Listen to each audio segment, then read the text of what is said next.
ومن أحسن قولا ممن دعا إلى الله وعمل صالحا وقال إنني من المسلمين.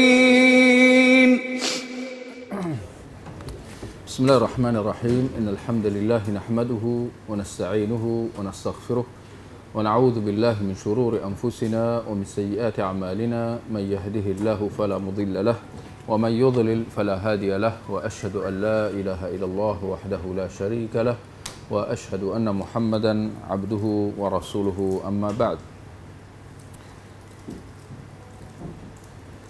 Tuan-tuan dan puan-puan, muslimin, muslimat yang dirahmati Allah, bertemu kita pada pagi yang berkat ini insya-Allah untuk kita sama-sama menimba ilmu pengetahuan insya-Allah, khususnya pada zaman yang penuh dengan pancaroba ini. Dan seperti mana yang tuan-tuan dan puan-puan lihat, kitab yang insya-Allah kita akan kupas pada pagi ini adalah kitab di bawah tajuk Fitnah Akhir Zaman, menyingkapi huru-hara dan kekacauan di akhir zaman, ya. Karangan Syekh Dr. Muhammad bin Abdul Wahhab Al-Aqil. Tuan-tuan dan puan-puan, alhamdulillah saya berkesempatan bertemu dengan penulis kitab ini, iaitu Dr. Muhammad Al-Aqil, di Universiti Antarabangsa Madinah di Shah Alam. Ya, beliau tak silap dalam 2 tahun lepas beliau ada datang, ya, untuk memberi sebuah daurah di Shah Alam sana, dan saya ditugaskan sebagai penterjemah daurah dia, mengupas tajuk berkenaan tentang akidah atau manhaj akidah Imam Syafi'i, ya. Beliau hafizahullah mempunyai kitab di bawah tajuk tersebut, ya, manhaj akidah Imam Syafi'i rahimahullah, di mana Syekh Aqil menjelaskan bahawa Imam Syafi'i beliau sebenarnya bermanhaj salaf, ya, bermanhaj salaf dalam akidah, ya, jauh sekali daripada manhaj ahli kalam. Baik, ikhwah yang dirahmati Allah, boleh kita teruskan dengan membaca kitab yang di tangan kita. Dan saya tak nafikan bahawa kitab yang kita pilih ni agak tebal, ya. Cuma apakan daya, sudah kira nasib tuan-tuan lah. Pagi ni kita pilih kitab yang tebal sikit, ya, asyik nipis je kita bagi tebal pula. Buat yang tidak mempunyai kitab, mungkin boleh ambil nota lah, ya, ambil catatan-catatan sikit lah, ya. Kecuali kalau sekiranya, ya, tuan-tuan mempunyai hafalan seperti Imam Al-Bukhari, ya.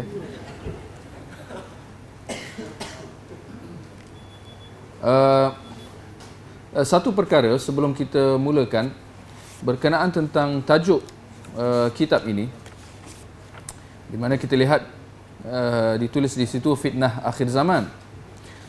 Cuma saya mengira bahawa ini adalah satu ijtihad daripada penterjemah, ya. Kerana kalau nak ikutkan judul asli kitab ini dalam bahasa Arab, Al-Fitnah wa Mauqiful Muslim Minha, kalau nak ikutkan maksudnya ialah fitnah dan kedudukan seorang Muslim dalam berdepan dengannya, ya. Fitnah dan kedudukan seorang Muslim ketika berdepan dengannya. Jadi ada agak berbeza sedikitlah. Tetapi walau bagaimanapun dia tidak ada masalah besar, tidak ada perbezaan besar lah, ya. Baik, tuan-tuan dan puan-puan, kita lihat Perkataan fitnah kita perlu maklum, dan saya kira kita telah sebutkan dalam kuliah yang lepas bahawa perkataan fitnah ini adalah antara perkataan-perkataan yang kadang-kadang dalam masyarakat kita salah ertikan, ya. Dan dia adalah antara perkataan yang dalam bahasa Arabnya berbeza dengan perkataan yang kita gunakan dalam bahasa Melayu atau dalam bahasa harian kita. Fitnah adalah perkataan yang berasal daripada bahasa Arab, ya. Cuma kalau kita lihat dalam penggunaan masyarakat Melayu berbeza dengan maksudnya dalam bahasa Arab. Kalau kita lihat, kalau masyarakat kita sebut fitnah, dia lebih kepada maksudnya apa? Maksudnya menuduh orang tanpa bukti, kan? Membuat tohmahan, ya, dan seumpamanya. Tetapi dalam bahasa Arab dia berbeza sama sekali, ya. Jadi dalam bahasa Arab perkataan fitnah itu membawa erti, ya, ujian, musibah, atau cobaan. Itu dalam bahasa Arab. Maka itu datang perkataan fitnah kubur misalnya, ya, atau fitnah akhir zaman, ya, dan perkataan-perkataan yang seumpamanya. Jadi fitnah di situ maknanya cobaan, ya, cobaan ketika dalam kubur, cobaan akhir zaman, ya. Baik, buat mereka yang mempunyai kitab ini, boleh saya ingat kita boleh terus ke muka surat 12, ya. Di sini Syekh Muhammad dia menjelaskan bahawa fitnah ini ada dua bentuk, boleh dibahagikan kepada dua bentuk. Yang pertama, fitnah yang bersifat khusus, dan yang kedua, fitnah yang bersifat umum. Fitnah yang bersifat khusus maksudnya yang lebih kepada individu, manakala yang bersifat umum dia lebih kepada yang bersifat negara atau yang bersifat masyarakat, ya, yang menimpa seluruh masyarakat tersebut atau penduduk sebuah negeri tersebut, ya. Jadi yang pertama kita lihat fitnah yang bersifat khusus, iaitu ujian dan cobaan daripada Allah Subhanahu wa taala, baik berupa kebaikan atau keburukan yang menimpa seseorang secara khusus. Ya, jadi fitnah yang menimpa seseorang baik sama ada dalam bentuk kebaikan atau keburukan. Jadi kita lihat, kita perlu perbetulkan kefahaman kita bahawa ujian ataupun musibah atau bala tak semestinya dalam bentuk keburukan semata-mata, ya. Sebaliknya, ujian atau bala atau musibah dia boleh sama ada dalam bentuk kebaikan atau dalam bentuk keburukan. Biasa kalau kita lihat banyak menggunakannya dalam bentuk keburukan. Bila sebut musibah aja kita terus akan faham buruk. Tapi nak kata bahawa kita kena betulkan kefahaman, sebenarnya kebaikan juga adalah satu musibah, satu ujian. Musibah di sini bermakna ujian. Begitu juga dengan perkataan bala. Dia membawa erti yang sama. Kita lihat ayat Al-Quran di bawah tu. Allah Subhanahu wa taala berfirman, "Wa lanabluwannakum bisyai'in minal khawfi wal ju' wa naqsin minal amwali wal anfusi wath thamarat wa basyiris sabirin." Cuma nak maklumkan, sengaja saya tidak membaca ta'awudz, a'udzubillahi minasyaitanir rajim, kerana itu adalah sunnahnya. Sunnahnya kalau kita membaca ayat Quran bukan untuk tilawah tetapi untuk pendalilan seperti mana yang kita lakukan sekarang, jangan dibaca a'udzubillah, ya. A'udzubillah hanya kalau untuk tilawah. Beza antara kita baca Al-Quran untuk tilawah, maknanya untuk kita nak beribadah dengan baca Al-Quran, atau untuk kita nak berhujah atau nak menyebutkan dalil. Ya, demikian adalah sunnah Nabi SAW. Mafhumnya, dan sungguh kami berikan cobaan kepadamu dengan sedikit ketakutan, kelaparan, kekurangan harta, jiwa, dan buah-buahan tu boleh kita faham makanan, ya. Dan berikanlah berita gembira kepada orang-orang yang sabar, iaitu orang-orang yang apabila ditimpa musibah mereka mengucapkan inna lillah wa inna ilaihi raji'un. Boleh gariskan perkataan tadi. Orang-orang yang apabila ditimpa musibah mereka mengucapkan inna lillah wa inna ilaihi raji'un. Jadi di sini kita boleh betulkan kefahaman kita dalam beberapa aspek. Banyak kalau kita dalam masyarakat sebut je inna lillah, dia akan tanya siapa yang mati. Kita betulkan kefahaman. Tak semestinya ada orang mati. Apa juga bentuk cobaan, ujian, ya, kita akan sebut inna lillah. Kalau na'udzubillah ada aksiden kemalangan, inna lillah. Kalau ada apa juga bentuk cobaan ya, yang mendatang, kita sebut inna lillah. Kalau ada orang ganggu kita, inna lillah, dan seumpamanya, ya. Bahkan kalau boleh kita betulkan kefahaman kita lagi, kalau dalam bentuk kebaikan pun menguji kita, tiba-tiba contoh kita tengok akaun bank kita tiba ada RM1 juta, inna lillahi wa inna ilaihi raji'un. Betul? Mungkin ada yang kata Masya Allah atau Yahoo. Suka kan?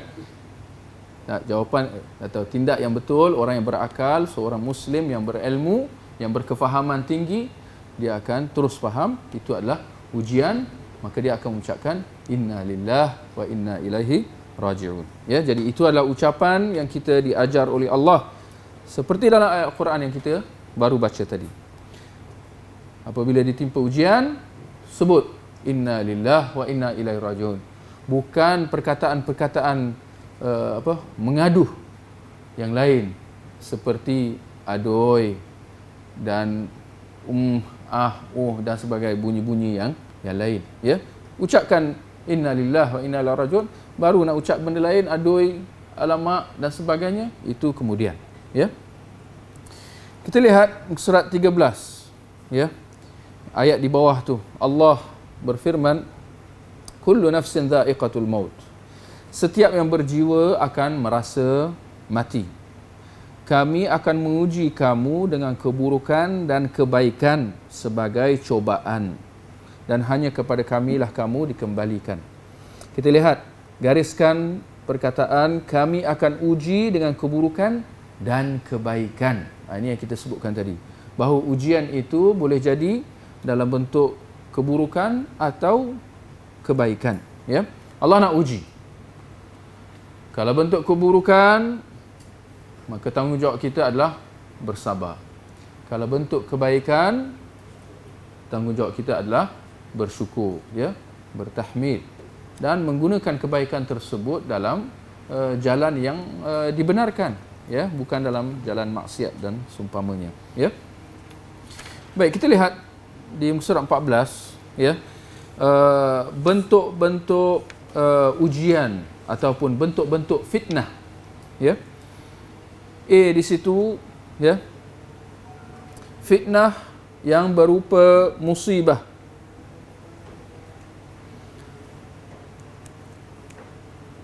Fitnah yang berbentuk musibah. Percayalah bahawa kita dalam hidup kita ni, kita tidak akan lari daripada ditimpa musibah, ya. Diuji oleh Allah Subhanahu Wa Taala, sama ada dalam bentuk keburukan atau kebaikan, ya. Kerana dunia ini bukan tempat bersenang-senang, ya. Bahkan dunia ini adalah ujian. Dunia adalah ibarat tempat ujian, ya, peperiksaan. Kita lihat di surat 15, hadis yang di atas itu. penjelasan Nabi SAW tentang manusia yang diuji dengan paling berat, ya. Kita lihat seorang sahabat bernama Sa'ad bin Abi Waqqas radhiyallahu anhu, dia berkata, aku bertanya, wahai Rasulullah, siapakah manusia yang paling berat diuji? Siapakah manusia yang paling berat diuji? Baginda menjawab, para nabi. Lalu orang-orang yang mulia setelah mereka. Lalu orang-orang yang mulia setelahnya. Seseorang akan diuji menurut kedudukan agamanya. Apabila agamanya kuat, maka cobaannya semakin berat. Apabila terdapat kelemahan dalam agamanya, maka dia akan diuji menurut kadar agamanya itu. Tiada henti-henti cobaan yang menimpa seorang hamba sampai dia, ini nak kena terjemah, kena betulkan terjemahan sikit ni, ya. Maklumlah ni terjemahan bahasa Indonesia, kan. Sampai dia mampu membuat orang tersebut berjalan di muka bumi dalam keadaan tanpa dosa. Kita lihat, ternyata hadis ini membawa pengertian yang cukup bermanfaat buat kita. Nabi SAW dalam hadis ini menjelaskan bahawa para nabi adalah manusia yang paling berat diuji oleh Allah. Berbeza mungkin dengan tanggapan kita bahawa para nabi adalah orang yang paling selamat. Tetapi ternyata bukan. Para nabi adalah orang yang paling berat diuji. Dan boleh kita faham daripada kalangan para nabi, siapa nabi atau rasul yang paling berat diuji? Ternyata Rasulullah sallallahu alaihi wasallam, kerana Rasulullah adalah penghulu anak-anak Adam semua. Rasulullah adalah rasul yang paling dekat. Nabi Muhammad sallallahu alaihi wasallam adalah manusia yang paling dekat dengan Allah. Sekali lagi, itu tidak bererti bahawa Allah melepaskan Nabi daripada cobaan dan ujian. Bahkan sebaliknya, Allah, kerana Nabi Muhammad dekat dengan Allah, Allah uji dia dengan berbagai-bagai. Bahkan paling berat ujian yang Allah timpakan atasnya. Mungkin pemikiran kita tak dapat nak fikir, kenapa macam tu? Seolah-olah bertentangan dengan logik, kan? Seolah-olah bertentangan dengan logik. Kita tengok kalau orang sufi, mereka mempunyai logik yang songsang. Orang sufi, kalau orang tu dah sampai maqam, dia tak payah solat, kan? Kerana itu logik dia. Kalau ikut logik, memang kalau sekali pandang, betul lah tu. Kalau lagi kita dah masuk alam fana, apa benda istilah yang diguna, maka logik mereka, dah tak payah solat. Itu matlamat dia. Nampak? Sedangkan itu adalah penilaian yang songsang. Adakah Nabi SAW begitu? Sebagai seorang Rasul, orang yang paling dekat dengan Allah, adakah Nabi, kalau 4 lebay itu dah kira sampai maqam, Rasulullah lagi patut dikira sebagai sampai maqam. Tetapi adakah Nabi meninggalkan solat? Tak puasa, kamu semua tak sampai maqam lagi. Abu Bakar, kau solat banyak-banyak. Umar, Uthman, Ali, kau solat banyak-banyak. Aku tak payah kerana aku dah sampai maqam. Adakah begitu? Ternyata Nabi SAW adalah orang yang paling bersungguh-sungguh solat malam sampai kakinya merekah-rekah, sampai bengkak-bengkak. Nampak? Itu daripada satu sudut. Daripada sudut yang lain, kita lihat Nabi juga adalah orang yang paling berat ditimpa musibah. Kita lihat saja sejarah baginda SAW ketika di Mekah bagaimana, ketika di Madinah bagaimana. Kita lihat musibah yang pertama, yang paling awal lagi, ketika dia baru lahir, selang beberapa lama mak ayah dia meninggal. Betul? Lahir-lahir anak yatim. Baik, lepas tu dia membesar, dan kita lihat bagaimana isterinya yang pertama, Khadijah, meninggal dunia ketika di Mekah lagi, ketika dia sibuk dengan dakwah, kita katalah, ya, sibuk dengan dakwah. Lepas tu masyarakat sekeliling orang Mekah, bagaimana reaksi mereka? Tak ada bagi can, mengganggu, mengacau, segala-gala cobaan mereka timpakan atas Nabi SAW. Ketika itu, ya, Khadijah, isterinya, meninggal dunia. Lepas tu siapa? Ada seorang pakciknya yang mempertahankan baginda sallallahu alaihi wasallam. Siapa ingat? Siapa ingat? Ali bin Abu Talib. Abu Talib, pakcik Nabi, pun meninggal tak berapa lama kemudian. Kita lihat bagaimana ujian yang menimpa. Sampai akhirnya ketika, ya, keadaan sudah sampai gawat, sampai nyawa Nabi sallallahu alaihi wasallam diancam, Nabi diizinkan oleh Allah Subhanahu Wa Taala untuk berhijrah.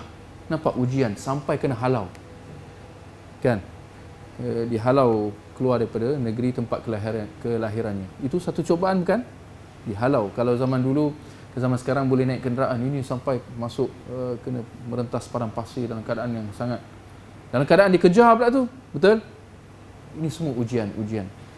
Sampai di Madinah, adakah keadaan bertukar menjadi indah dan segala semua senang lenang? Tidak, ujian terus bersilih ganti. Kita lihat bagaimana cubaan di Madinah lain pula, ya, dengan ketika itu kita lihat bagaimana perang tahun 2 Hijrah, baru tahun kedua dah ada perang. Betul? Perang Badar, lepas tu perang Uhud, perang Ahzab, perang silih berganti. Bahkan tuan-tuan dan puan-puan, nak maklumkan, di kalangan ahli sejarah, mereka mengkaji perang-perang yang dilalui oleh para sahabat setiap tahun. Ini yang kita sebut perang Badar, Uhud, Ahzab. Ini perang-perang yang besar. Perang-perang yang kecil setiap tahun. Bahkan mungkin dalam setahun tu ada 2-3 lagi. Subhanallah. Mana ada relax orang kata? Tak ada masa. Sebab tu hari tu saya ditanya tentang kita ni boleh ke pergi gimnasium bersenam lah kan? Tak kira lah pergi gym ke, berjogging ke. Timbul persoalan, para sahabat dulu bersenam macam mana? Ada Rasulullah buat stretching ke apa ke?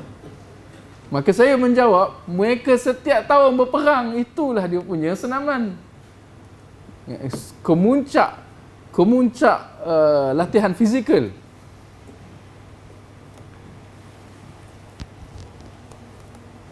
Baik. Jadi tak ada masa nak buat sesi apa, stretching ke apa, jogging ke apa, tak ada. Mereka hari-hari nak pergi ambil air, pergi berburu, itulah mereka punya latihan, itu mereka punya senaman, ya. Kita lihat anak-anak Rasulullah sallallahu alaihi wasallam. Siapa ingat? Ada berapa orang? 7 orang anak. Berapa yang tinggal? Berapa yang hidup? Ya? Seorang. Siapa? Fatimah, isteri Ali bin Abi Talib. 6 orang meninggal dunia. Ujian macam mana lagi? Kan? Sedangkan dalam hadis Nabi SAW mengatakan bahawa barang siapa yang mempunyai 3 orang anak yang meninggal dunia lalu dia bersabar, dia dijamin syurga oleh Allah. 3 orang anak. Nabi dapat double, 6. Maknanya satu tingkatan yang tinggi apabila orang tu bersabar, bertahan, maka ini semua akan menambahkan pahala dia dan akan menaikkan kedudukan dia. Maka ini logiknya yang kita kena betulkan kefahaman bahawa Allah nak uji dengan kesusahan ataupun kebaikan untuk lihat. Maka apabila kita bersabar atau kita bersyukur, maka akan meningkatkan kedudukan kita. Kan itu baik. Maka itu tujuan mengapa Allah nak menguji para nabi termasuk Rasulullah sallallahu alaihi wasallam untuk terus meningkatkan kedudukan baginda sallallahu alaihi wasallam. Maka itu adalah hikmah di sebalik mengapa Allah menurunkan ujiannya atas hamba-Nya. Orang yang beriman, mereka akan bersabar. Dengan kesabaran itu, mereka akan dapat menambahkan pahala dan terus meningkatkan kedudukan mereka di sisi Allah Subhanahu wa taala, ya. Kita lihat surat 16, di situ adanya hadis baginda sallallahu alaihi wasallam, ya. Inna 'idhamil jazaa ma'a 'idhamil bala. Sesungguhnya besarnya balasan itu setara dengan besarnya cobaan. Lagi besar cobaan, lagi besarlah pahalanya, ya. Sesungguhnya jika Allah mencintai suatu kaum, maka dia akan menguji mereka. Barang siapa redha, maka dia akan mendapatkan keredaannya, keredaan Allah. Dan barang siapa yang murka, atau ada perkataan lain tak? Murka tu macam tak kena. Dan barang siapa yang mengeluh, ya, boleh betulkan. Dan barang siapa yang mengeluh, sakhita, maknanya merasa tak senang dengan ujian tersebut, maka dia akan mendapatkan, boleh betulkan terjemahan tu? Barang siapa yang merasa tidak senang dengan ujian Allah itu, maka Allah tidak akan senang dengannya, ya. Kita lihat Allah mengatakan, sungguhnya kalau Allah mencintai sebuah kaum atau mencintai seseorang, Allah akan uji dia. Sekali lagi, betulkan kefahaman kita tentang musibah dan juga fitnah. Bukan bila ditimpa musibah maknanya Allah tak suka kita. Tak semestinya. Ada, boleh jadi ya, boleh jadi tidak. Ada kebarangkalian. Ada beberapa kebarangkalian apabila ditimpa musibah, ya. Allah nak uji, dan boleh juga akibat perbuatan tangan-tangan kita, ya, akibat salah silap kita sendiri, ya. Tapi nak kata bahawa musibah itu bila menimpa maknanya engkau memang kena, ini kena badi, orang kata. Ini engkau memang tak ada ong. Ini fahaman-fahaman yang khurafat, tak betul. Ini maknanya Allah tak sayang. Ada bila, kan biasa kita dengar bila ditimpa musibah, apalah nasib aku, kan, kenapalah aku jadi macam ni. Nampak? Ini yang dikatakan sebagai mengeluh, ya, keluhan-keluhan yang turun atas orang yang kurang iman dia, ya. Maka kita lihat Allah kata, atau Nabi SAW menjelaskan, barang siapa yang redha, maka dia akan mendapatkan keredaan Allah. Perhatikan, Nabi tak kata barang siapa yang sabar. Nabi kata barang siapa yang redha. Ada beza atau tidak sabar dengan redha? Jawapannya, beza segala beza, ya. Sabar itu tahap minimum. Bila ditimpa musibah, kewajipan yang minimum adalah bersabar. Apa maksud sabar? Menahan diri. Menahan diri apa? Daripada segala. Daripada menyebut sesuatu yang menggambarkan perasaan tak senang, atau melakukan sesuatu yang menunjukkan kita tak senang dengan apa yang berlaku, ataupun dalam hati merasa tidak senang dalam hati. Maka ketiga-tiga bentuk ni kita kena tahan. Jangan berkata apa-apa yang menunjukkan bahawa kita tak suka. Jangan berbuat apa-apa seperti hentak-hentak. Kita lihat kan, ada orang bila kena timpa musibah kan, tumbuk cermin lah, tumbuk dinding lah, tumbuk isteri lah, kan. Bila tak cukup duit misalnya, dikeliling hutang, ada tension kan, mula baling ni baling tu kan. Itu bukan sifat orang yang beriman. Maka ditahan semua, tahan lidah, tahan anggota, dan hati juga dia terus tenang. Orang yang beriman, itu tahap minimum sebenarnya. Tahap Minimum. Nak kata bahawa redha itu lebih tinggi. Redha maknanya dia terima. Dia terima apa yang Allah takdirkan atasnya. Tadi tahan. Sabar, dia tahan. Dia tak kata apa-apa. Tetapi apabila dia terima, maknanya dia senang hati dengan apa yang Allah uji dengan dia. Dia terima. Dia mengakui bahawa ini ujian Allah. Dia tak komplain apa-apa. Bahkan diterima. Diterima apa yang Allah uji dia. Ya? Maka ini adalah tingkatan yang lebih tinggi. Ya? Beza antara sabar dan redha. Baik, ada satu peringkat yang lebih tinggi lagi. Ya? Siapa tu? Boleh ada interaksi, saya bercakap je. Tuan-tuan pun kena cakap juga. Apa tingkatan yang lebih tinggi lagi? Sabar, redha, lebih tinggi lagi apa? Ya? Tak dengar. Lisan, ihsan.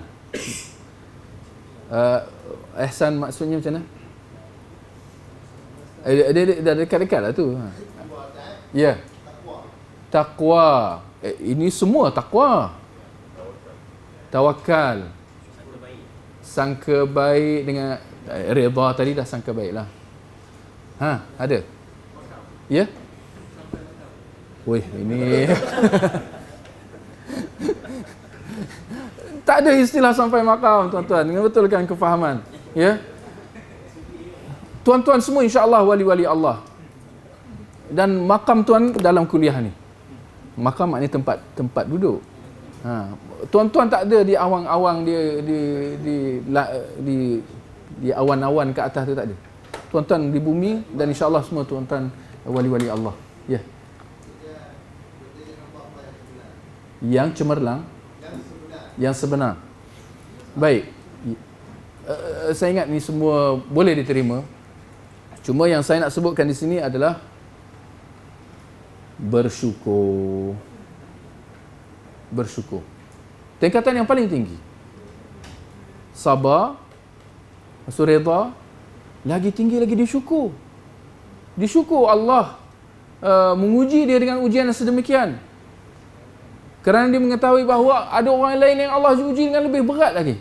Dan dia tak yakin bahawa dia tidak ada jaminan. Bagi dia tidak ada jaminan bahawa kalau Allah uji dengan lebih berat lagi, dia akan selamat. Kerana itu dia bersyukur. Dia kira ini kira senang lah ni. Ini Allah uji aku senang lah ni, alhamdulillah. Dia mengucapkan alhamdulillah. Bersyukur. Mengucapkan alhamdulillah. Ya? Kerana bagi dia, ini kira ringan. Kalau nak dibandingkan dengan apa yang Allah uji dengan orang yang lain. Seperti mana Allah uji dengan orang-orang yang saleh, para ulama, apatah lagi para sahabat, apatah lagi Rasulullah sallallahu alaihi wasallam. Nak bandingkan ujian yang Allah uji kita dengan Rasulullah. Mungkin ada di kalangan kita yang baru kena cuit, kau Wahabi, dia dah sedih. Allah, aku Wahabi. Sedih. Macam mana orang panggil aku Wahabi? Rasulullah dicemuh dengan lebih dahsyat lagi. Ya, orang gila, segala-gala, tukang sihir, tukang syair dan sebagainya. Dan Rasulullah ya sabar, redha, bahkan bersyukur. Ya. Jadi boleh gambarkan bagaimana tahap tingkatan yang tinggi ni. Ini dalam amalan adaptasi kita lepas ni. Kalau orang buat apa-apa kat kita, alhamdulillah. Boleh. Accident, alhamdulillah. Tingkatan yang sangat tinggi, betul? Mungkin kita sekarang tak dapat nak bayangkan kan. Sebab kita kalau accident kita maki hamun dulu kan. Masa baru sabar. Agak terlambat sikit lah. Tapi better late than never lah orang kata. Ya. Orang tumbuk kita, alhamdulillah.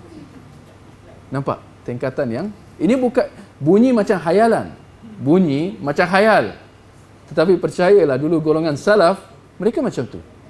Bila dia dengar ada orang ngumpat dia cakap macam-macam kat dia, ada di kalangan ulama salaf mereka kirim buah-buah kat dia. Orang tu terkejut. Aku dah kutuk dia macam-macam, dia kirim buah kat aku. Lalu dia jelaskan, aku mengirim buah ini sebagai tanda penghargaan dan terima kasih. Kerana aku tahu di akhirat nanti aku akan ambil pahala engkau. Sangat lumayan. Buah-buah ni apalah sangat. Ni beberapa hari lepas ni dah busuk.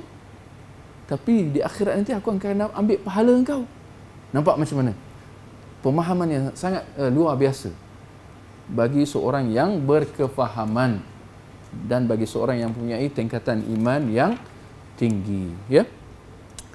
Baik, tuan-tuan, boleh kita lihat di surat 18 bentuk fitnah atau ujian yang kedua adalah fitnah yang berupa kenikmatan. Ini yang kita kata ujian dalam bentuk kebaikan, ya. Allah turunkan kebaikan, Allah beri kebaikan dan kesenangan atau kenikmatan atas kita. Tujuannya tidak lain dan tidak bukan adalah untuk menguji kita. Lihat ayat Al-Quran di bawah tu, Allah kata, mafhumnya, dan ketahuilah bahawa hartamu dan anak-anakmu itu hanya sebagai cobaan, dan sesungguhnya di sisi Allah pahala yang besar. Hartamu dan anak-anakmu. Harta dan anak-anak. Percayalah bahawa harta dan anak-anak kita boleh membawa kita kepada kebaikan atau boleh membawa kita kepada kesengsaraan kalau kita tak menggunakannya dengan baik, kalau kita tak mengurusnya dengan baik. Harta dan anak-anak, ya. Dalam ayat-ayat lain Allah mengatakan isteri dan anak-anak, ya. Azwajukum wa auladukum fitnah. Sungguhnya isteri dan anak-anak kamu adalah ujian, ya. Maka anak-anak kita boleh membawa kita sama ada ke syurga atau membawa kita kepada neraka, wal'iyazubillah. Jadi kita kena ambil perhatian. Kalau harta, insya-Allah jelas. Kalau kita gunakan pada jalan ketaatan, kita akan mendapat berkat dan kita akan dapat pahala. Kalau kita gunakan harta kita, duit kita pada jalan maksiat, pada jalan-jalan tak sepatutnya, maka dia akan mengundang kemurkaan Allah dan azabnya. Anak-anak macam mana? Anak-anak, kalau kita didik, kalau kita tarbiyah dia, kita ajar dia, maka akhirnya dia adalah saham kita di akhirat. Seperti mana dalam hadis Nabi SAW, bahawa sekiranya anak Adam itu mati, maka terputuslah amalan dia kecuali 3 perkara: sedekah jariah, ilmu yang dimanfaatkan, dan doa anak yang soleh. Maka disebut di situ anak yang soleh.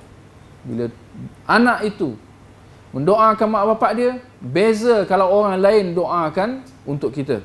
Kerana anak dia dekat dengan kita. Dan anak itu bila dia jadi soleh, dia adalah hasil usaha mak bapak dia. Kan? Mak bapak lah yang mendidik anak-anak itu sama ada untuk menjadi soleh atau taleh. Soleh lawan dia kalau dalam bahasa Arab taleh. Taleh nak tulis ta alif lam ha. Taleh maknanya tak eloklah, anak yang derhaka lah, anak yang buruk. Kembali kepada mak bapak, ya. Kalau sekiranya anak itu diabaikan, tidak diajar, tidak ditarbiyah, maka akhirnya anak tu tak salat, anak tu derhaka dengan Allah Subhanahu Wa Taala, melakukan benda-benda yang haram. Mak bapak dapat saham tak? Dapat. Seperti mana mak bapak dapat pahala kalau anak salat? Sebab mak bapak yang ajar dia salat. Ad-dalu 'alal khair kafa'ilih. Kalau orang yang mengajak kepada kebaikan, menunjuk ke arah jalan kebaikan, dia akan dapat pahala seperti orang yang buat kebaikan tersebut. Begitu juga dengan sebaliknya. Kalau anak-anak tak solat, anak-anak tak tutup aurat dan seumpamanya, mak bapak akan mendapat dosa juga kerana mereka tidak menunaikan tanggungjawab mereka. Jadi itu yang dimaksudkan, ya, dalam ayat Al-Quran di sini, ya.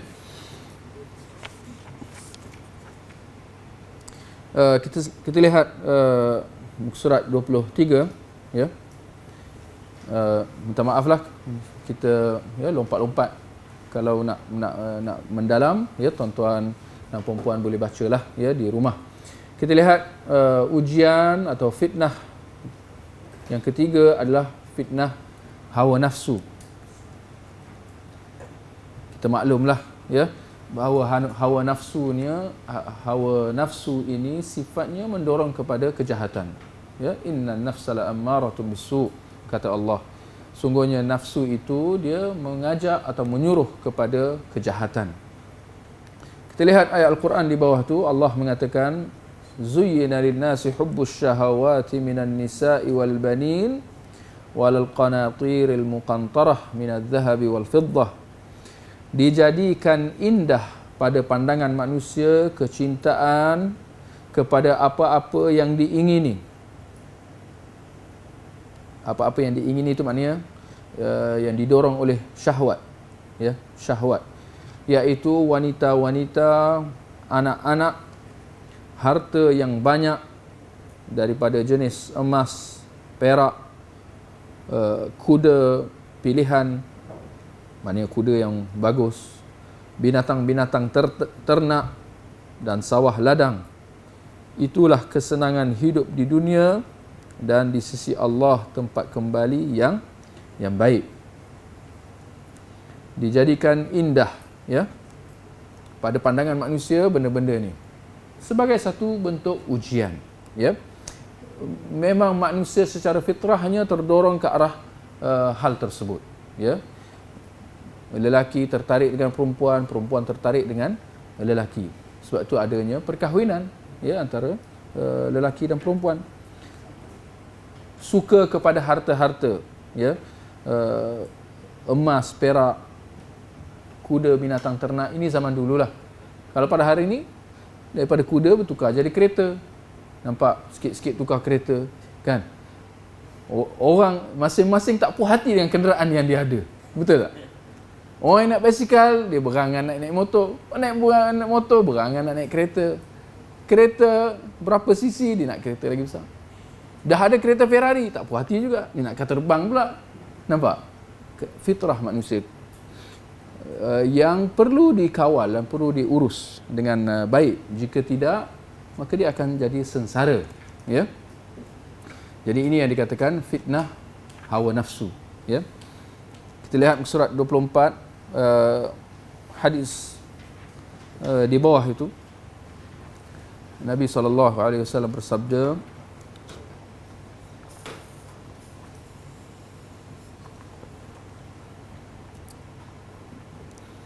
"Ma taraktu ba'di fitnatan adharra minan nisa'i 'ala ar-rijal."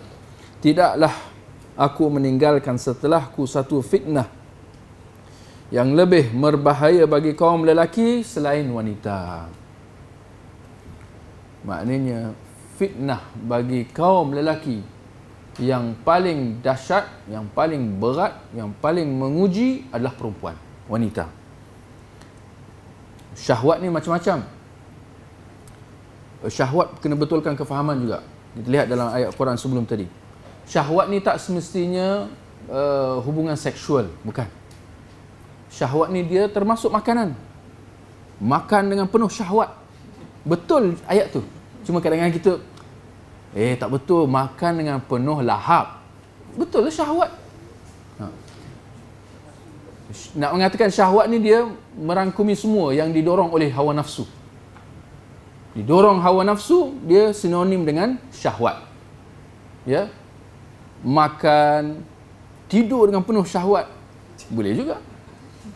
Nak rumah besar, nak memenuhi tuntutan syahwat, betul.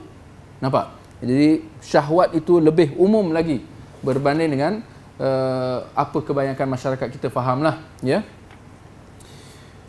Tapi nak kata yang paling besar, yang paling menguji adalah wanita. Ini bagi kaum lelaki. Ternyata hadis Nabi SAW ini Nabi sebut 1400 tahun lepas. Dan kita ni manusia yang hidup sekarang ni, ternyata bahawa kita ni, orang kata kita dah majulah, kita dah advance lah, kita dah ke depan. Percayalah, jangan tertipulah. Selagi mana kita manusia, kita tak akan berubah. Itu dah kejadian Allah Subhanahu Wa Taala. Kita lihat pada hari ini wanita adalah sebesar-besar cubaan. Betul? Jangan nak kata bahawa kadang-kadang Ada yang menipu diri sendiri atau tertipu, tak tahulah. Di kalangan sebahagian menganggap bahawa kalau seorang tu dia dah kira sampai makam lah. Dia sudah tidak ada nafsu syahwat. Oh, dia tengok perempuan macam biasa je, macam tengok macam anak-anak ayam je. Tak ada apa. Kau ni takkan tengok perempuan seksi sikit dah terjelai lidah. Relax lah. Dia kata macam tu. Takkan tak biasa. Subhanallah. Kau dah biasa boleh lah. Tapi kau dah biasa pun tak bererti bahawa sudah hilang. Kena betulkan kefahaman. Bukti paling jelas adalah apa? Lihat orang kafir di barat. Di negara Amerika ke, dengan UK ke. Pergaulan bebas kan? Daripada kecil sampai besar. Di rumah, di sekolah, sampai di pejabat tempat kerja. Kan? Perempuan telanjang hulu ke hilir. Logiknya, seperti mana kata orang tadi, dah hari-hari perempuan telanjang, jadi biasa kan? Tapi adakah ini nak kata bahawa sudah hilang nafsu syahwat? Lagi dahsyat. Betul? Lihat seperti haiwan orang-orang kafir ini. Seburuk-buruk makhluk. Bagaimana orang-orang kafir? Interaksi antara lelaki dan perempuan. Seperti haiwan.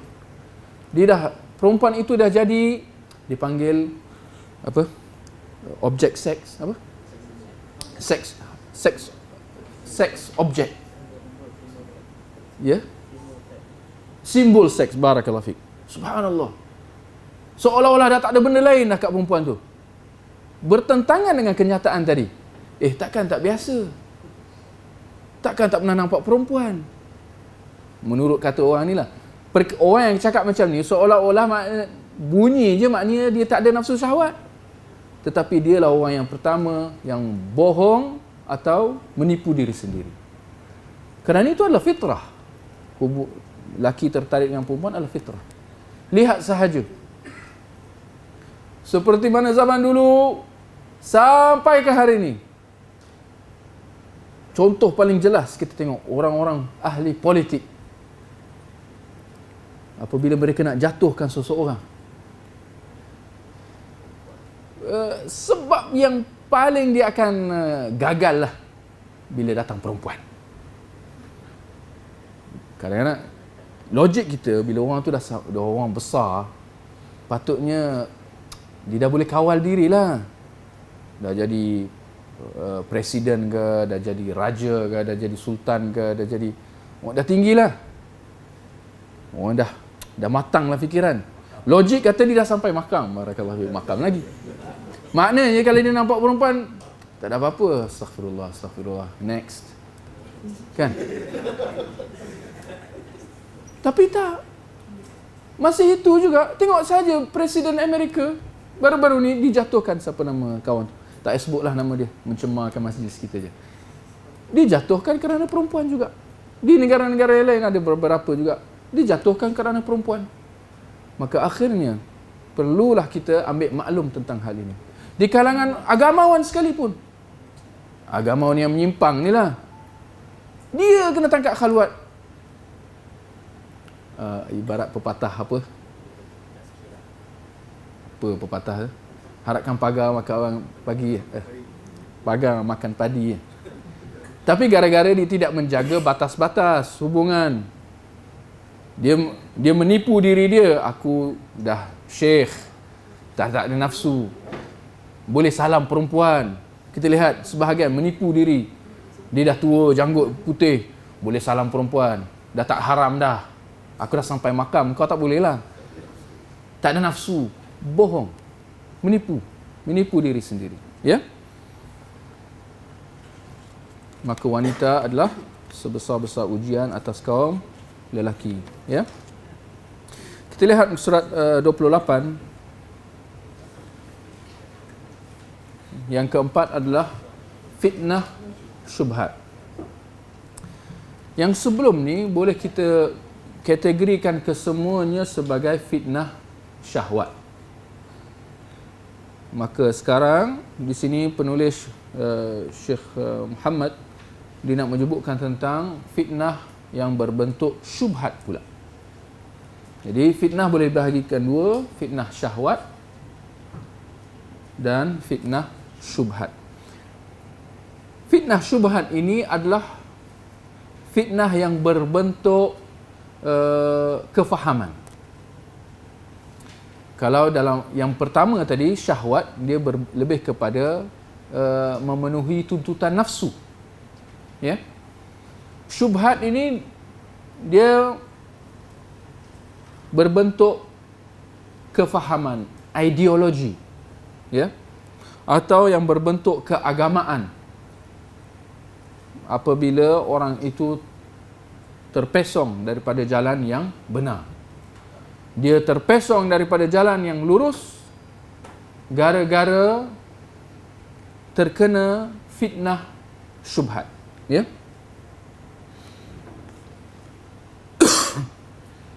Boleh kita buat kesimpulan bahawa semua firqah-firqah yang sesat, firqah-firqah bid'ah yang bergelumang dengan maksiat, bid'ah ataupun syirik, tak kira apa firqah-firqah, ya, mereka ini semua terkena fitnah syubhat. Kerana tidak ada mana-mana daripada firqah tersebut melainkan dia mendakwa atau dia mengatakan bahawa apa yang dia buat benar. Tak ada mana-mana firqah sesat yang mengatakan kami sesat. Kami kumpulan yang sesat, jom, join. Tak ada. Semua mendakwa bahawa mereka adalah kumpulan yang benar, kumpulan yang selamat, kumpulan yang diredai oleh Allah Subhanahu Wa Taala. Ya? Kenapa mereka berkata begitu? Gara-gara mereka sudah salah faham, ya, dalam terkena syubhat dalam nak memahami sebuah nas ayat Al-Quran ataupun hadis, ya. Kita lihat ayat Al-Quran di muka surat 29, antara doa yang diajar oleh Allah Subhanahu Wa Taala, Rabbana la tuzigh qulubana ba'da idh hadaitana wa hab lana min ladunka rahmah innaka antal wahhab. Wahai Tuhan kami, janganlah Engkau jadikan hati kami condong kepada kesesatan sesudah Engkau beri petunjuk kepada kami, dan kurniakanlah kepada kami rahmat daripada sisi-Mu, sisi Engkau, kerana sesungguhnya Engkau lah Maha pemberi kurniaan. Surah Ali Imran ayat 8. Kita disuruh supaya diberi keteguhan untuk kita terus istiqamah di atas jalan yang benar, supaya Allah menunjukkan kepada kita kebenaran sebagai jalan yang benar, dan ditunjukkan supaya dijelaskan kepada kita jalan kesesatan sebagai sesat supaya kita menjauhinya, ya. Di antara doa yang diajar oleh Nabi SAW adalah Ya muqallibal qulub, thabbit qalbi ala dinik. Wahai Tuhan yang membolak-balikkan hati manusia, tetapkanlah hati kami di atas agama-Mu, di atas jalan-Mu yang lurus. Ya, kita disuruh supaya baca doa ni. Jangan sekali-kali kita mendabik dada. Aku dah kenal sunnah dah.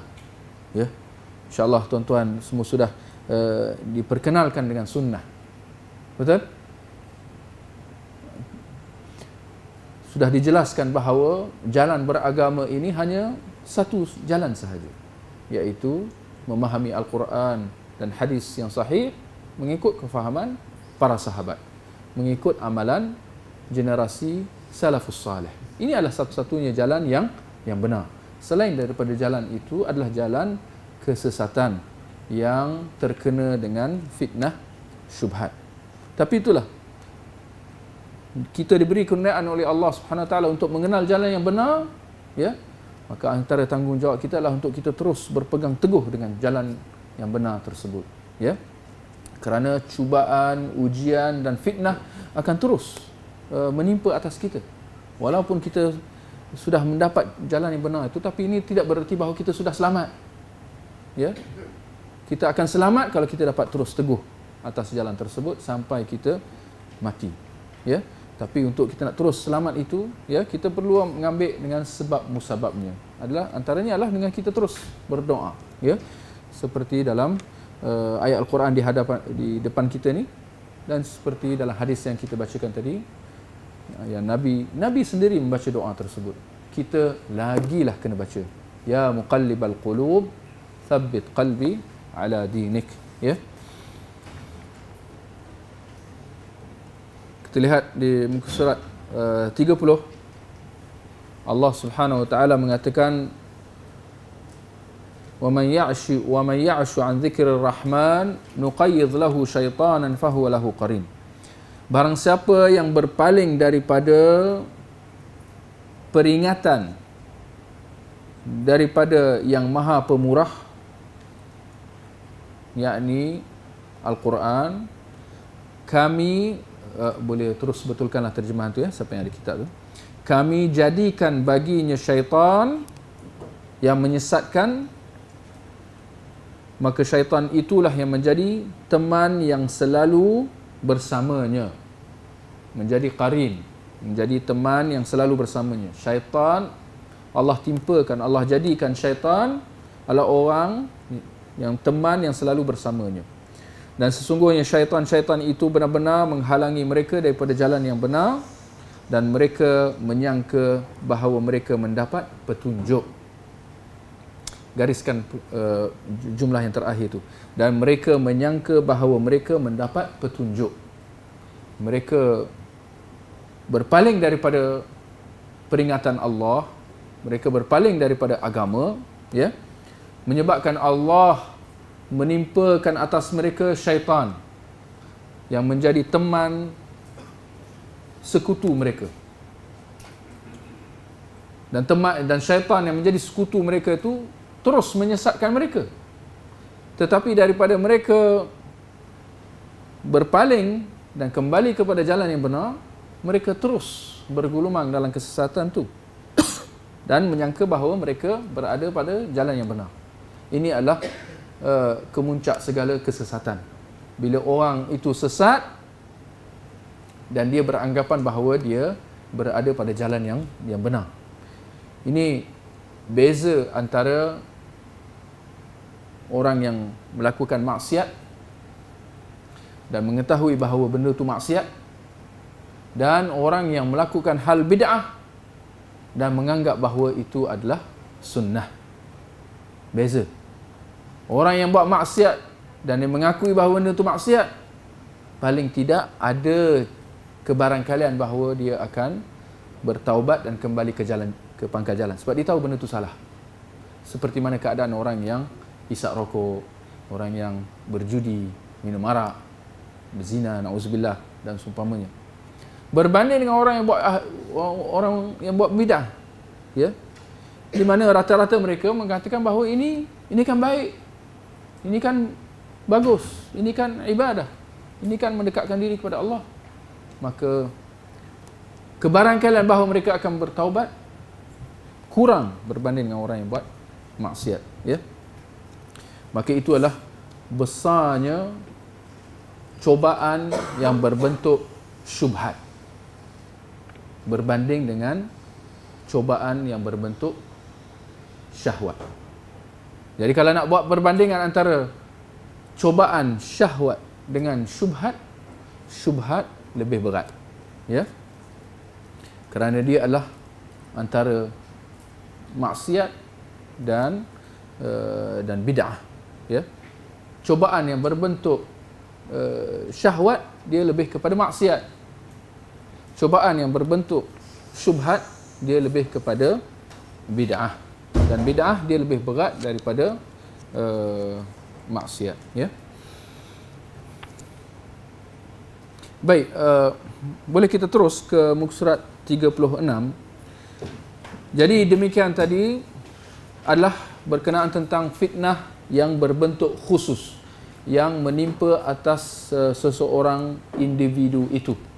Maka seorang individu itu boleh ditimpa dengan fitnah berbentuk syahwat atau fitnah yang berbentuk syubhat. Sekarang bentuk fitnah daripada sudut yang lain pula, yang bersifat umum. Apa maksudnya? Kita lihat muka surat 36. Fitnah ini menimpa umat secara umum, menimpa sesebuah masyarakat secara amnya. Kerana fitnah ini, Islam dan penganutnya berada dalam cubaan yang besar, sehingga mereka menjadi lemah. Penganutnya, yakni orang Islam, kelihatan begitu hina, dan umat-umat lain mengerumuninya seperti orang-orang lapar yang mengerumuni hidangan makanan mereka. Ini yang dimaksudkan dengan fitnah yang bersifat umum, ya. Fitnah yang menimpa sebuah masyarakat Islam ini fitnah yang lagi dahsyat kerana dia dalam skala yang lebih besar. Kalau tadi bersifat khusus, bersifat individu, itu dah satu ujian. Tetapi kalau fitnah yang menimpa sebuah masyarakat, dia punya tahap ujian dia lagi dahsyat. Nanti mungkin kita akan jelaskan lagi. Beza kalau seseorang itu diuji dengan kalau satu masyarakat semua diuji. Ya. Untuk mereka nak selamat lebih susah kalau berbanding kalau seorang itu saja diuji, ya, untuk dia nak selamat. Ya. Paling tidak dia boleh mendapat bantuan, teguran dan nasihat daripada orang sekeliling. Tetapi bagaimana kalau satu masyarakat semua berada dalam bahaya dan berada dalam ujian? Mereka semua sama-sama dalam diuji dengan satu fitnah tersebut, ya. Kita lihat fitnah ini bermula pada zaman sahabat radhiyallahu anhum dan sentiasa ada dalam umat ini sehingga ke zaman kita sekarang. Sepanjang sejarahnya, besar kecilnya fitnah ini sangat bergantung kepada dekatnya umat Islam kepada agama. Boleh gariskan itulah. Besar kecilnya fitnah ini dia bergantung kepada dekat atau tidak masyarakat Islam itu kepada agama. Ya. Semakin umat ini dekat dengan agama, maka fitnah tersebut akan menjadi ringan. Namun semakin umat ini jauh daripada agama, maka fitnah tersebut akan bertambah besar. Percayalah tuan-tuan dan puan-puan bahawa kita yang hidup di akhir zaman ini, dan boleh saya kira kita yang tinggal di negara kita sekarang ni, fitnah yang menimpa kita adalah tahap paling dahsyat. Kita umat Islam pada zaman sekarang, atau kita yang tinggal di negara kita ni, fitnah yang sekarang menimpa kita boleh kita anggap bahawa ini adalah tahap yang paling dahsyat. Mengenangkan zamannya, kerana kita berada di akhir zaman, lagi jauh masyarakat Islam dengan zaman Nabi SAW, maka memang dalam hadis menjelaskan bahawa makin jauh, makin dekat dengan akhir zaman, makin bertambah teruk. Itu dari segi zamannya. Dan kalau kita lihat dari segi keadaannya pun memang lagi dahsyat. Lagi jauhnya masyarakat daripada agama. Kan? Seperti mana yang kita lihat di sekeliling kita. Maka ternyata, tuan-tuan, saya ingat di antara tujuan kita buat kuliah ini adalah untuk kita muhasabah. Dan kita lihat keadaan di sekeliling kita, ya, untuk kita adaptasikanlah apa yang kita belajar dengan kehidupan kita seharian. Lihat bagaimana keadaan masyarakat kita pada hari ini. Ujian demi ujian menimpa atas kita. Daripada sekecil-kecil masalah sehinggalah ke besar-besarnya. ya, bagaimana konflik, perselisihan, perbezaan pendapat, perpecahan dalam keadaan masyarakat kita. Kan? Sebut saja berapa jenis aliran ada di negara kita. Berapa banyak kumpulan sesat yang berdaftar dalam senarai. Sudah ada berpuluh-puluh, kalau bukan beratus-ratus, na'udzubillah. Kan? Itu saja dah ujian. Kalau ada mu'allaf tu lah, dia nak masuk Islam, dia tengok senarai tu, dia dah kerut dahi. Mana satu ni aku nak masuk? Ahli sunnah wal jamaah pun ada dalam senarai tu. Dia nak kena register. Maknanya bukan saja mengucap kalimah syahadah, dia kena diisi borang pula. Nak masuk dalam kumpulan mana? Tarikat pun ada macam-macam juga. Ada kumpulan Ikhwan Muslimin, ada kumpulan Jemaah Tabligh, ada Hizbut Tahrir, ada ini, ada itu. Nampak? Macam mana? Itu ujian atau tidak? Tentu sahaja ujian yang membengongkan, yang akan membengongkan seseorang Muslim itu. Ya? Kalau politik jangan ceritalah, tuan-tuan dan puan-puan. Dahsyat, tahap yang paling dahsyat. Saya kira tahap yang paling kritikal. Betul? Bagaimana umat Islam mungkin kenalan-kenalan kita gara-gara politik, gara-gara kepartian. Engkau, bendera engkau apa? Bendera aku apa? Ada pula bendera, ada pula warna. Sekarang warna pun ini warna ni tak boleh ni. Subhanallah. Kan? Nampak macam mana? Ujian ini yang dikatakan sebagai fitnah yang bersifat umum. Kita lihat bagaimana fitnah yang menimpa kita. Kita kena muhasabah, tuan-tuan dan puan-puan. Bagaimana daripada sekecil-kecil orang sampai sebesar-besar terkena dengan fitnah ni. Tuan-tuan, tak payah nak cerita. Saya tak payah nak tanya tuan-tuan. Saya alami sendiri. Anak saya sendiri. Balik rumah, saya ditanyalah, ada dapat bil kan? Ada bil tu nama GST. Ada tulis dalam bil tu GST. Anak saya darjah 4. Najib GST. Dia boleh sebut macam tu. Saya bagi jaminan, saya tak pernah bagi kuliah politik kat rumah. Saya tak pernah nak memperkenalkan ni siapa ni. Tapi dia dah tahu dah. Budak darjah 4. Saya duk fikir, kau ni apa kau belajar kat sekolah? Dimomokkan dengan benda-benda macam ni. Budak-budak kecil. Jadi satu petanda yang sangat tak baik. Apabila kita ni sepatutnya sibuk, kita sibukkan diri kita dengan benda-benda yang bermanfaat, menimba ilmu seperti mana sepatutnya lah, kat sekolah patut belajar. Tapi mana datang ni? Tapi mereka disibukkan dengan benda-benda macam ni. Disibukkan dengan perselisihan. Disibukkan dengan benda-benda yang sepatutnya bukan semua orang nak kena bincangkan.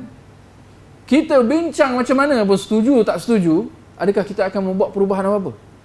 Kadang-kadang kedai, gerai, warung apa, bincang sampai 2-3 pagi.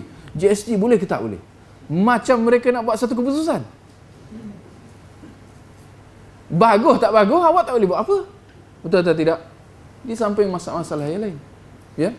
Kita tengok sahaja, boleh saya sebutlah. Sebagai untuk kita nak muhasabah. 1 MDB lah. 2.6 billion lah. Mana pergi? Semua bincang. Semua jadi pakar ekonomi, pakar statistik, pakar ejen penyelidik, ejen risikan. Oh, ini datang daripada ni. Wah, dia macam ada maklumat. Dia nak bincang tu. Saya nak buat mesyuarat ni. Tahu tak duit 1 MDB pergi mana? Wah. Orang besar-besar pun tak tahu, kau dah tahu. Nampak macam mana kita masyarakat dimomokkan dengan benda-benda, disibukkan dengan benda-benda macam ni. Maka jelas bahawa masyarakat ini sudah ditimpa fitnah, ya.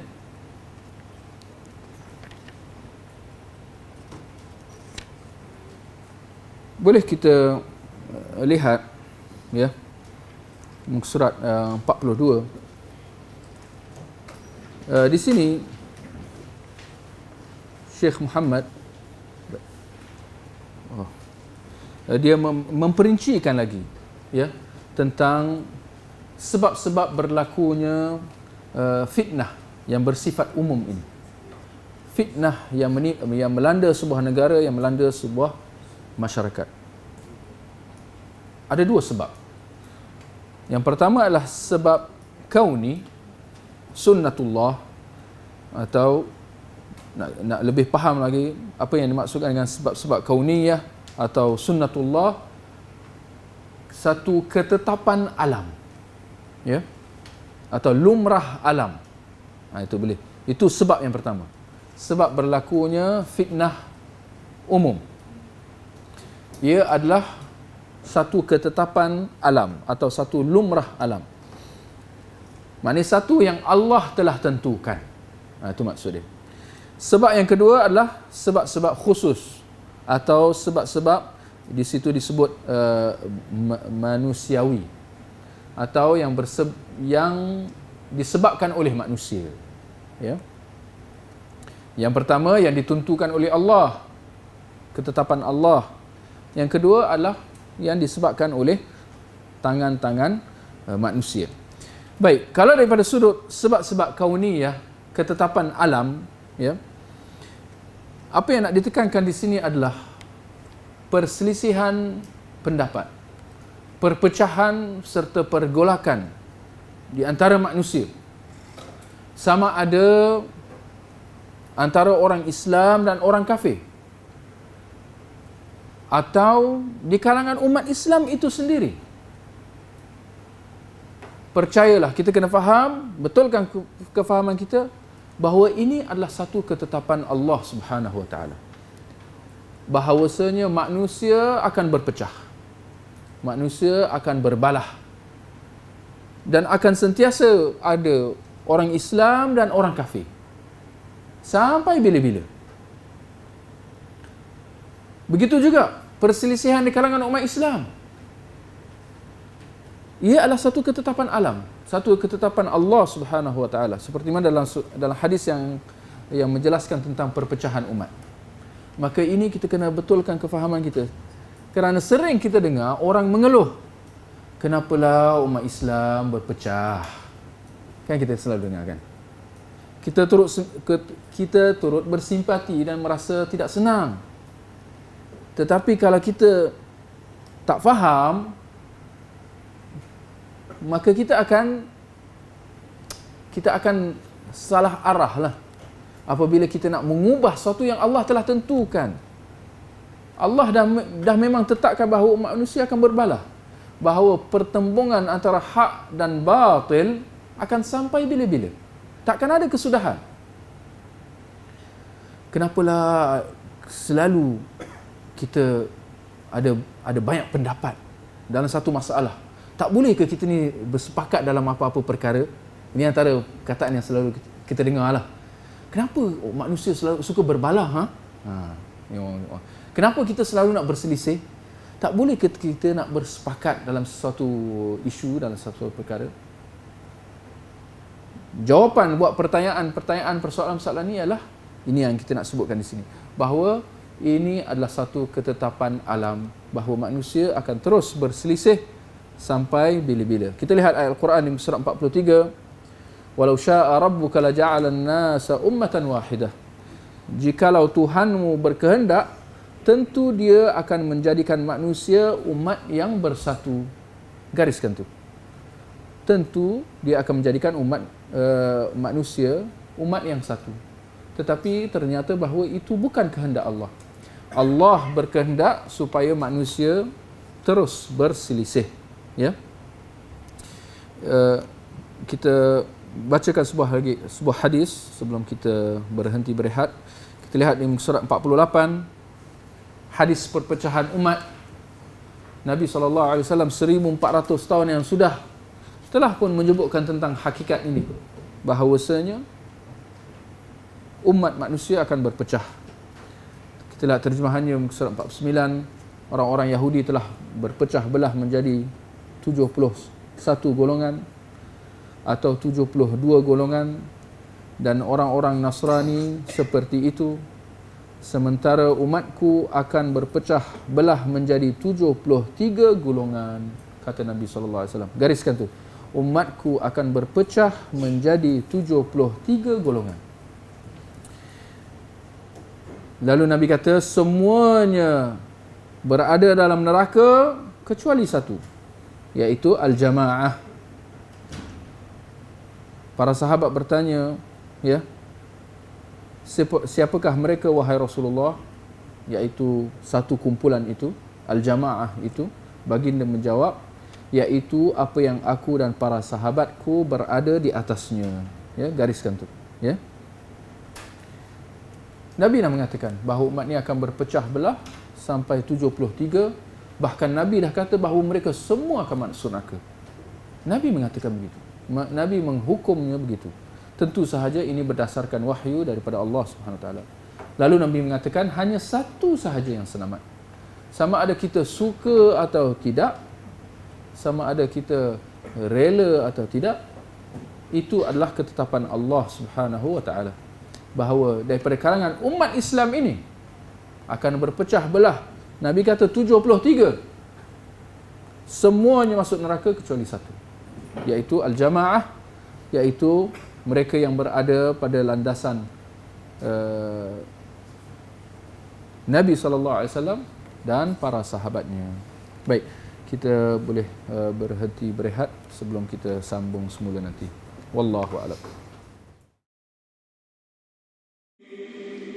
ومن أحسن قولا ممن دعا إلى الله وعمل صالحا وقال إنني من المسلمين